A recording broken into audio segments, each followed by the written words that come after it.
கோடீஸ்வரன் ஆகக்கூடிய நிலையில் உள்ளவர்களுக்கு ஜாதக நிலை எப்படி இருக்க வேண்டும் என்பதை பற்றி இந்த காணொலி நம்ம பார்க்க போகிறோம். லக்னாதிபதி வலிமையாக இருக்கணும்.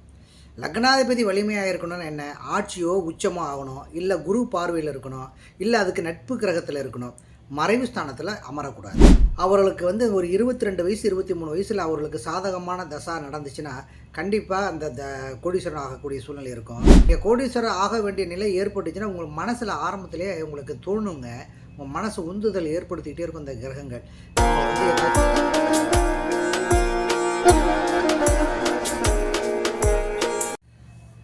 வணக்கம் நண்பர்களே, உங்கள் ஜோதிடர் சத்யபவன் பேசுகிறேன்.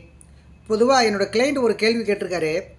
பொதுவாக கோடீஸ்வரன் ஆகணும் அப்படின்னு எல்லாருக்கும் ஆசை இருக்கும். எல்லா மனிதருக்கும் இருக்கக்கூடிய ஆசை என்னென்னு கேட்டிங்கன்னா, கோடீஸ்வரன் நம்மளும் ஆக மாட்டோமா ஒரு நாளைக்கு அப்படிங்கிற ஒரு ஆசைகள் கண்டிப்பாக இருக்கும். அந்த கோடீஸ்வரன் ஆகக்கூடிய நிலையில் உள்ளவர்களுக்கு ஜாதக நிலை எப்படி இருக்க வேண்டும் என்பதை பற்றி இந்த காணொலியில் நம்ம பார்க்க போகிறோம். பொதுவாக முதல்ல லக்னாதிபதி வலிமையாக இருக்கணுங்க. எந்த லக்னமாக இருந்தாலும் சரி, அது சுபராக இருந்தாலும் சரி, பாவராக இருந்தாலும் சரி, அந்த லக்னாதிபதி வலிமையாக இருக்கணும். லக்னாதிபதி வலிமையாக இருக்கணும்னு என்ன, ஆட்சியோ உச்சமோ ஆகணும், இல்லை குரு பார்வையில் இருக்கணும், இல்லை அதுக்கு நட்பு கிரகத்தில் இருக்கணும், மறைவு ஸ்தானத்தில் அமரக்கூடாது.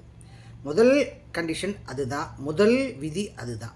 அதற்கு பிறகு அவர்களுக்கு 2ஆம் அதிபதி தசா, 9ஆம் அதிபதி தசா, 11ஆம் அதிபதி தசா, 2, 9, 11 இதுதான் கோடீஸ்வரன் ஆகக்கூடிய நிலைக்கு ஏற்படக்கூடிய தசாபுத்திகள்.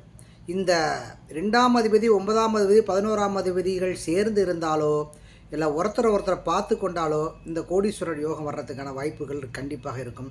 அதற்கு மேலே அவர்களுக்கு இந்த 2ஆம் அதிபதி அந்த லக்னத்திற்கு நட்பு கிரகமாக இருந்து தசா நடத்தினாலும், இல்லது 9ஆம் அதிபதி அவர்களுக்கு நட்பு கிரகமாக இருந்து தசா நடத்தினாலோ, இல்லது 11ஆம் அதிபதி அவர்களுக்கு அந்த லக்கணத்திற்கு நட்பு கிரகமாக இருந்து தசா நடத்தினாலோ கோடீஸ்வர யோகம் கண்டிப்பாக இருக்குங்க. பொதுவாக அவர்களுக்கு ஒரு 22 வயசு 23 வயசில் அவர்களுக்கு சாதகமான தசா நடந்துச்சுன்னா கண்டிப்பாக அந்த கோடீஸ்வரன் ஆகக்கூடிய சூழ்நிலை இருக்கும். அந்த நடக்கக்கூடிய தசா நாதனை குரு பகவானோ வளர்பறை சந்திரன் சதுர்த்தி திதியாக இருந்தாலும் சரி, சதுர்த்தி திதி அன்னைக்கு இருந்தாலும் சரி, பௌர்ணமி அன்றைக்கி இருந்தாலும் சரி, பௌர்ணமி முடிஞ்சு பஞ்சமி தேதி வரைக்கும் அதோடைய நிலா ஒளி இருக்கும். அந்த ஒளி தத்துவத்தை அடிப்படையில் அந்த கிரகங்கள் அந்த கிரகத்தை பார்க்கும்போது நிச்சயமாக வெளிச்சங்கிற ஒரு நிலை இருக்கும். இருட்டில் வெளிச்சத்தை அடித்து போனால் பாதை நமக்கு தெளிவாக தெரியும். அதுமாரி அந்த நிலையில் இருக்கக்கூடிய கிரகங்களுக்கு இந்த சந்திரனுடைய பார்வையோ குருவுடைய பார்வையோ இருந்தால் நிச்சயமாக கோடீஸ்வரன் ஆகக்கூடிய சூழ்நிலை நிச்சயமாக இருக்குங்க. அதே நேரத்தில் இந்த லக்னத்திற்கு சாதகமான தசா புத்தி அவர்களுக்கு வரணும். அந்த தசாநாதன் அவர்களுக்கு சாதகமாக 2, 9, 11ஆம் தசாபதி தாசகமாக நடந்து சாதகமான நிலை ஏற்பட்டுச்சுன்னா நிச்சயமாக அந்த கோடீஸ்வரன் ஆகக்கூடிய நிலை எல்லாருக்கும் இருக்கும். பொதுவாக எல்லாருக்கும் ஆசைகள் இருக்கும் கோடீஸ்வரன் ஆகிடுவோன்ட்டு. அவங்கவுங்க ஜாதகத்தில் அவங்களே ஆய்வு பண்ணி பாருங்கள். உங்களுக்கு லக்கணத்திற்கு சாதகமான தசா 2ஆம் அதிபதி தசா எப்படி இருக்கார், 9ஆம் அதிபதி தசா எப்படி இருக்கார், 11ஆம் அதிபதி தசா பாவகங்களோடு சேர்ந்துருக்காரா, இல்லை சுபகிரகங்களோடு சேர்ந்துருக்காரா, சுபகிரகங்கள் பார்க்குதா, இதெல்லாம் நீங்களே ஆய்வு பண்ணி தெரிஞ்சுக்கிட்டிங்கன்னா உங்களுடைய ஜாதக அடிப்படையிலே தற்போது ஜனனகால ஜாதக அடிப்படையிலே உங்களுக்கு ஜனனகால ஜாதகத்து அடிப்படையில் தற்போது உங்களுக்கு என்ன தசா நடக்குது, என்ன புத்தி நடக்குது, இன்றைக்கு கோச்சார நிலையில் சனி பகவான், ராகு பகவான், குரு பகவான், சூரிய பகவான், செவ்வாய் பகவான், புதன் பகவான் எங்கே அமர்ந்திருந்து தசா நடத்துகிறாங்களங்கும் அதையும் ஆய்வு பண்ணி உங்களுடைய ஜாதகத்தில் கண்டிப்பாக பார்த்து ஈஸியாகவே தெரிந்து கொள்ளலாம். எனவே நீங்கள் கோடீஸ்வரன் ஆக வேண்டும் அப்படின்னு பார்த்தீங்கன்னா உங்களுடைய ஜாதகத்தை எடுத்து நீங்களே ஆய்வு பண்ணி கண்டிப்பாக நீங்கள் தெரிந்து கொள்கிறதுக்கான வாய்ப்புகள் இந்த காணொலியில் உங்களுக்கு தெரிவிச்சிருக்கேன். 2, 9, 11ங்க. இந்த 2ஆம் அதிபதி, 9ஆம் அதிபதி, 11ஆம் அதிபதி சேர்ந்திருந்தாலோ பார்த்தாலோ ஒருத்தருக்கு ஒருத்தர் தொடர்பு ஏற்பட்டாலோ நிச்சயமாக இந்த கோடீஸ்வரன் ஆகக்கூடிய சூழ்நிலையில் நிச்சயமாக இருக்கும்.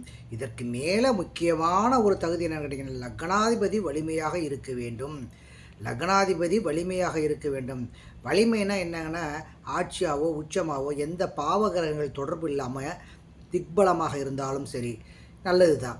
அதே நேரத்தில் திக்பலன் எடுத்திங்கன்னா 2 கிரகங்கள் அடைவார் லக்னத்தில், புதன் பகவான், குரு பகவான். அதே நேரத்தில் சூரியனும் செவ்வாயும் 10ஆம் இடத்துல திக்பலம் அடைவார்கள். 4ஆம் இடத்துல சந்திரனும் சுக்கிர பகவானும் திக்பலம் அடைவார்கள். சனி பகவான் 7ஆம் இடத்திலே திக்பலம் அடைவார். இப்படி செவ்வாய் பகவான் 10ஆம் இடத்துல சொல்லிட்டேன் உங்களுக்கு. இதெல்லாம் நீங்கள் பார்த்து நீங்களே ஆய்வு பண்ணி உங்களுடைய ஜாதகத்தை நீங்களே தெரிந்து கொள்ளலாம். கோடீஸ்வரர் ஆகக்கூடிய நிலை இருக்கிறதா அப்படின்ட்டு. நீங்கள் கோடீஸ்வரர் ஆக வேண்டிய நிலை ஏற்பட்டுச்சுன்னா உங்கள் மனசில் ஆரம்பத்திலேயே உங்களுக்கு தோணுங்க.